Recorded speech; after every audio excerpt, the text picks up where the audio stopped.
साबिक DGISI फैज़ हमीद को 14 साल कैद बामुशक्कत की सज़ा सुना दी गई है।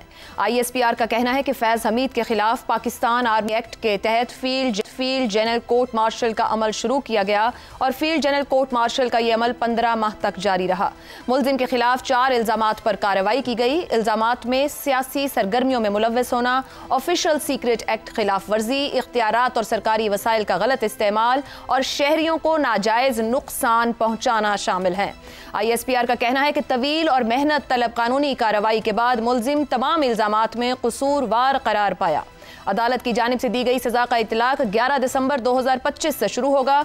PTI हुकूमत ने 2019 में फैज़ हमीद को ISI का सरबराह मुकर्रर किया और वो 2 साल से ज़ायद अरसे के लिए इस ओहदे पर रहे। ताहम इस ओहदे पर फाइज होने से पहले ही फैज़ हमीद मुतनाज़े हो चुके थे। 2017 के फैज़ाबाद धरने में भी उनका मुतनाज़े किरदार सामने आया। हुकूमत पाकिस्तान और कलअदम तहरीक लब्बैक के दरमियान मुआहिदे के आखिर में बविसातत मेजर जनरल फैज़ हमीद लिखा गया था।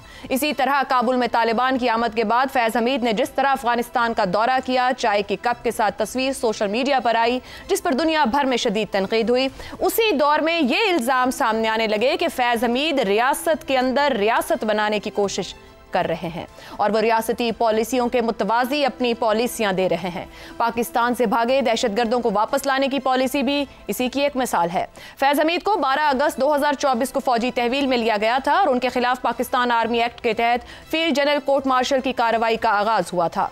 फैज़ हमीद की सजा के साथ ही फौज के अंदर आला रैंक तक पहुंचने वाले ऑफिसर के एहतसाब और तवील कोर्ट मार्शल के बाद रियासती निज़ाम पर गहरे असरात मुरत्तब होने के इम्कानात शिद्दत से ज़ेरे बहस हैं।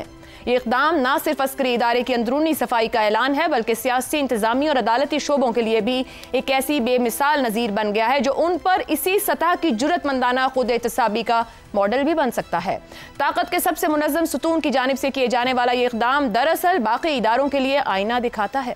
गोया रियासत के दीगर इदारों से भी अब ये तवक्को पैदा हो गई है कि अगर फौज अपने अंदर उसूलों और शफाफियत के साथ कार्रवाई कर सकती है तो फिर सियासी अशराफिया, ब्यूरोक्रेसी और अदलिया भी इस मयार पर पूरा क्यों नहीं उतर सकते।